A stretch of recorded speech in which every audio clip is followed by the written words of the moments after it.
So this season of Rick and Morty really sucked. So I thought I'd go ahead and make this video to voice some of my frustrations with this season, and some other stuff that's semi-related to the show. It's not really in the show's control, but that doesn't matter. I'm going to be covering most of the episodes from this season. I'm leaving out like 2, mostly because they were really forgettable and I don't really have anything to say about them. Also, sorry for the quality. It's pretty hard to get some good old-fashioned high-quality rips from this show, since the season just kind of finished. Anyways, let's get started. Now, I gotta say, this episode was fucking genius. There were so many people begging for season 3, it was starting to get really annoying. And they played us so fucking hard by airing this episode on April Fool's Day. I had to have watched this episode at least 8 times that day. And as for the episode itself, it was actually really good. For this season, I was expecting that we'd get a few episodes of Rick trying to break out of jail, and some of the B-plots being Morty and Summer adapting to life on Earth under the rule of the Galactic Federation. But nope. In this one episode, not only does Rick escape jail, but he practically destroys the entire Galactic Federation's government, along with the Citadel of Ricks. It's really amazing how much they fit into this episode. And other than the ending of this episode, there's really nothing I have a problem with. Back when this episode first aired on April Fool's, I had no real problem with the ending. I just figured, Jerry and his fucking mom, they're getting divorced, and everything would continue as normal, but with him appearing less. No. For about half the episodes in the season, it's brought up over and over and over and over. I'm just gonna stop myself here and we'll save my bitching about the divorce until the end. Romancing the Stone was pretty alright. It involved Summer and Morty attempting to get over their parents' divorce by joining a society of these angry Maximilian-looking asses. And then a lot of killings happen. Like, a whole lot of it. I don't feel like there's really much to say about this episode. All of it is pretty straightforward. I mean, the whole thing is pretty much... Aw, jeez. I sure am bummed my parents got divorced. Ugh! I'm a bad man and a boy killer. Aw, jeez, I did steroids, now I'm gonna beat you up really bad. Ah! I'm dying. Oh, jeez, it wasn't a Cetroids, it was the arm of Anne Strongboy Man, who wanted to get revenge on the man who was responsible for the murder of his family and friends. I guess I should just move on from this situation is out of my control. Oh, and Summer tries to fuck a bucket man. I know I probably made it sound like I hate this episode, but compared to most of the season, it's actually pretty great. All of the designs of the Wasteland people look really neat, and for a place that we only visit for roughly 22 minutes, it actually looks like a big open world. But that could just be because the world takes heavy inspiration from Mad Max.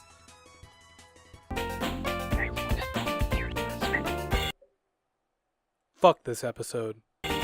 Well, the action in this episode was pretty great, and the nods to John, Dick, and Die Hard were pretty cool. But other than that, man, fuck this episode. I was fine with the forced meme episode last season, mostly because the B-plot of this episode was fun and actually had an interesting idea behind it. But the B-plot for this episode is just so fucking boring. I don't watch Rick and Morty to see a family talk about their problems with a therapist. I watch Rick and Morty to see a grandpa and a grandson go on stupid-ass intergalactic adventures with some twists of dark comedy and maybe some sad moments every once in a while. I don't care about Beth being in denial that Rick is a dick. I just don't. And it's really obnoxious how the B-plot is this. It could have been literally anything else, and this episode would have been 10 times better.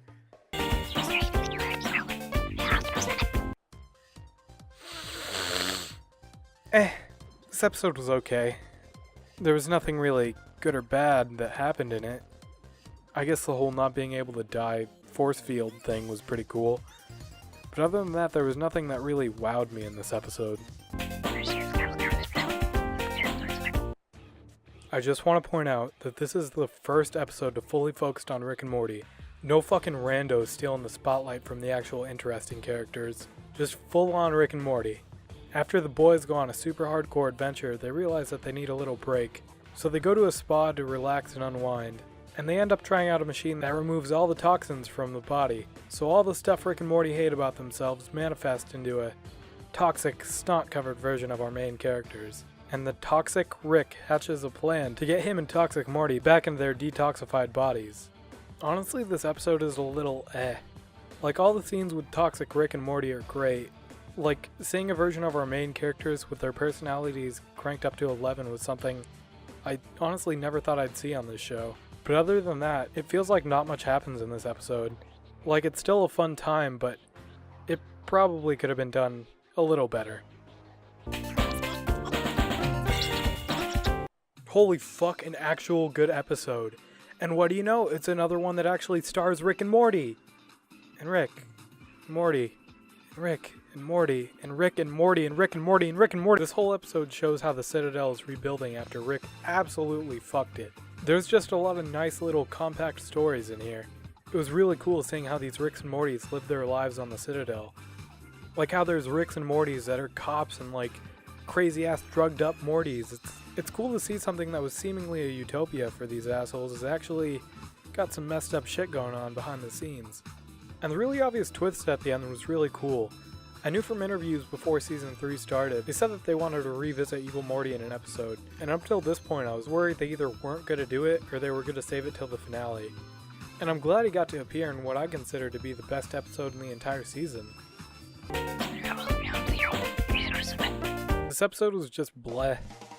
None of the small stories in this episode were very memorable, or even that funny. This could have totally been avoided if we weren't forced to have Rick and Morty play a part in these small stories. The one episode where they really shouldn't have focused on Rick and Morty, but they did anyways.